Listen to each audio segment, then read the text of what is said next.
Hi friends, എല്ലാവർക്കും സിമ്പിളായി ചെയ്യാവുന്നൊരു ഇടിയപ്പത്തിൻ്റെ റെസിപ്പിയുമായിട്ടാണ് ഞാനിന്ന് വന്നിരിക്കുന്നത്. ഇതിനായി നിങ്ങൾ അരി വാങ്ങി വറക്കുകയോ പൊടിക്കുകയോ കുഴയ്ക്കുകയോ ഒന്നും ചെയ്യേണ്ട ആവശ്യമില്ല. മിക്സിയിൽ അരി അരച്ചെടുത്താൽ മാത്രം മതിയാകും. നല്ല പെർഫെക്റ്റായ സോഫ്റ്റ് ഇടിയപ്പം നമുക്ക് തയ്യാറാക്കാം. ഇതിനായി നിങ്ങൾക്ക് ഏതരി വേണമെങ്കിലും ഉപയോഗിക്കാം. ഞാനിവിടെ പൊന്നിയരിയാണ് എടുത്തിരിക്കുന്നത്. പച്ചരി വേണമെങ്കിലും നമുക്ക് ഉപയോഗിക്കാം. അപ്പോൾ നമുക്ക് വീഡിയോയിലേക്ക് പോകാം. ഇത് ഞാൻ തലേ ദിവസം കുതിർത്ത് വെച്ച അരിയാണ്. അരി കുതിരാൻ ശരിക്കും 3-4 മണിക്കൂർ മതി. പക്ഷേ നന്നായി സോഫ്റ്റായി അരഞ്ഞു കിട്ടുന്നതിന് വേണ്ടി ഞാനിത് തലേ ദിവസം തന്നെ വെള്ളത്തിലിട്ട് വെച്ചാണ്. അരി നന്നായി വൃത്തിയായി കഴുകി ഇട്ട് വെച്ചതുകൊണ്ട് ആ വെള്ളം തന്നെ നമുക്ക് അരയ്ക്കാനും ഉപയോഗിക്കാം.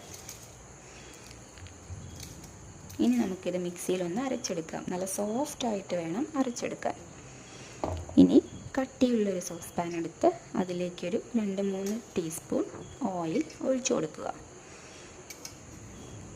നിങ്ങൾക്ക് ഏത് ഓയിൽ വേണമെങ്കിലും ഉപയോഗിക്കാം. ഞാൻ സൺഫ്ലവർ ഓയിലാണ് എടുത്തിരിക്കുന്നത്. വെളിച്ചെണ്ണ വേണമെങ്കിലും ഉപയോഗിക്കാം. വെളിച്ചെണ്ണ ഉപയോഗിക്കുമ്പോൾ ആ വെളിച്ചെണ്ണയുടെ ഒരു മണമൊക്കെ ലഭിക്കുമ്പോൾ കുറച്ചുകൂടി ടേസ്റ്റ് കിട്ടും. ഇനി ഇത് കുറേശ്ശെയായി ഈ മാവ് പാനിലേക്ക് ഒഴിച്ചു കൊടുക്കാം. ആവശ്യത്തിന് ഉപ്പിട്ട് കൊടുക്കാം. ഇനി ഗ്യാസ് ഓൺ ചെയ്ത് ഞാൻ ഈ പാൻ അടുപ്പത്ത് വെച്ചിട്ടുണ്ട്. ചെറുതീയിൽ വേണം ഈ മാവ് പാകമായിട്ട് എടുക്കാൻ. കണ്ടിന്യൂസ് ആയിട്ട് ഇളക്കിക്കൊണ്ടേയിരിക്കണം, ഇല്ലെങ്കിൽ മാവ് അടി പിടിക്കാൻ സാധ്യതയുണ്ട്. ചെറുതീയിൽ വേണം മാവ് ഇളക്കിക്കൊണ്ടിരിക്കാൻ. തീ കൂട്ടി വയ്ക്കുകയോ ഒന്നും ചെയ്യരുത്, അപ്പോൾ അടി പിടിക്കാൻ സാധ്യതയുണ്ട്. ഓക്കെ, കണ്ടോ ചട്ടിയിൽ നിന്ന് വിട്ട് വരുന്നത് കണ്ടോ? ഇപ്പോൾ നമ്മുടെ നൂൽപുട്ടിൻ്റെ കുഴക്കേണ്ട മാവിൻ്റെ പരുവത്തിലായിട്ടുണ്ട്. ഈ ഒരു പരുവമാവുമ്പോൾ മാവ് നമുക്ക് ഇറക്കി വെച്ച് ഇഡ്ഡലി പാത്രം വയ്ക്കാം. ഞാൻ ഇഡ്ഡലി പാത്രത്തിലാണ് ഉണ്ടാക്കാറ്, ആവി കയറ്റാറ്. അതിനുശേഷം സേവനാഴിയിൽ കുറച്ച് എണ്ണ പുരട്ടി കൊടുക്കുക. മാവ് സേവനാഴിയിൽ ഇടുമ്പോൾ അതിൽ നിന്ന് വിട്ട് കിട്ടാൻ വേണ്ടിയിട്ടാണ് ഇങ്ങനെ ചെയ്യുന്നത്. ഞാനിപ്പോൾ സേവനാഴിയിൽ നന്നായി എണ്ണ പുരട്ടി കൊടുത്തിട്ടുണ്ട്. ഇതാ നമ്മുടെ വെള്ളം നന്നായി തിളച്ച് വരുന്നു. ഇനി നമുക്ക് ഇഡ്ഡലി തട്ടെടുത്ത് അതിലും കുറേശ്ശെ എണ്ണ പുരട്ടി കൊടുക്കാം. ഇഡ്ഡലി തട്ടിലും എണ്ണ പുരട്ടി കൊടുക്കുന്നത് മാവ് അതിൽ പറ്റി പിടിക്കാതിരിക്കാൻ വേണ്ടിയാണ്. ആദ്യമെല്ലാം ഞാനിതിൽ തേങ്ങ ചിരകി അങ്ങനെ അതിലേക്ക് നമ്മുടെ സേവനാഴി നിന്ന് മാവ് പിഴിഞ്ഞിടുകയാണ് ചെയ്യാറ്. പക്ഷേ ഇപ്പോൾ എല്ലാവർക്കും ഷുഗറും കൊളസ്ട്രോളും എല്ലാം ഉള്ളത് കൊണ്ട് ഞാനിപ്പോൾ തേങ്ങ അധികം യൂസ് ചെയ്യാറില്ല. അങ്ങനെ സേവനാഴിയിലേക്ക് നമ്മുടെ മാവ് ഇട്ട് കൊടുക്കുക.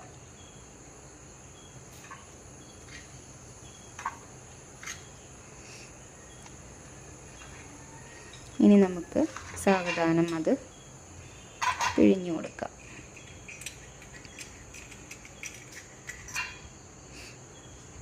മാവ് അടുപ്പത്തു നിന്ന് ഇറക്കി വെച്ച് ഒരു 5 മിനിറ്റിന് ശേഷം അല്ലെങ്കിൽ ഒരു 10 മിനിറ്റിന് ശേഷമാണ് നമ്മൾ സേവനാഴിയിലിട്ട് പിഴിഞ്ഞെടുക്കേണ്ടത്.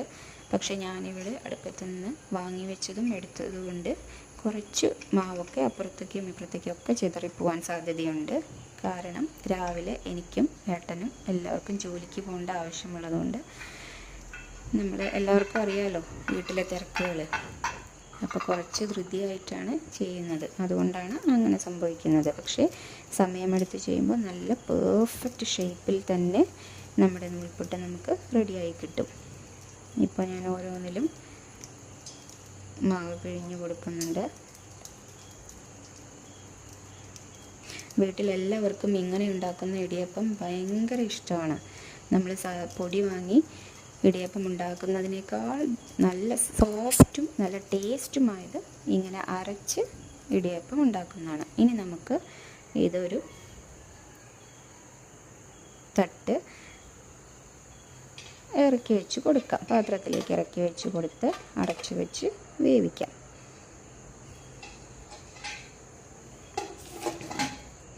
ആർക്കും ഒരു സംശയവും വേണ്ട ഇത് വളരെ നേരം എടുക്കുമെന്ന്.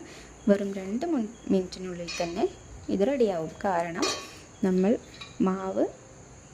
മാവിൻ്റെ പരുവത്തിലാക്കി എടുക്കുമ്പോൾ തന്നെ ചൂട് തട്ടി ഭൂരിഭാഗവും വെന്ത് കഴിഞ്ഞിട്ടുണ്ടാവും. പിന്നെ ഈ ആവി കയറ്റുമ്പോൾ ഒരു 2 മുതൽ 5 മിനിറ്റ് വരെ മാത്രം വെച്ചാൽ മതിയാകും. നമ്മുടെ പെർഫെക്റ്റായ സോഫ്റ്റ് ഇടിയപ്പം ഇപ്പോൾ റെഡി ആയിട്ടുണ്ട്. ചേട്ടൻ തേങ്ങ ചിരകി തരുന്നുണ്ട് ചട്നിക്ക്. കാരണം ഞങ്ങൾക്ക് നൂൽപുട്ടിന്, അതായത് ഇടിയപ്പത്തിന് മുട്ടക്കറിയോ ചിക്കൻ കറിയോ ഇതിനെക്കാട്ടിലും ഏറ്റവും ഇഷ്ടം എല്ലാവർക്കും ചട്നി കൂട്ടി കഴിക്കുന്നതാണ്. അപ്പോൾ അതിനായിട്ടുള്ള ചട്നി റെഡിയാക്കാൻ വേണ്ടി കുറച്ച് തേങ്ങ, 2-3 പച്ചമുളക്, ഇഞ്ചി എല്ലാം മിക്സിയിൽ അരച്ചെടുത്ത് ഞാനിവിടെ ചട്നി തയ്യാറാക്കിയിട്ടുണ്ട്.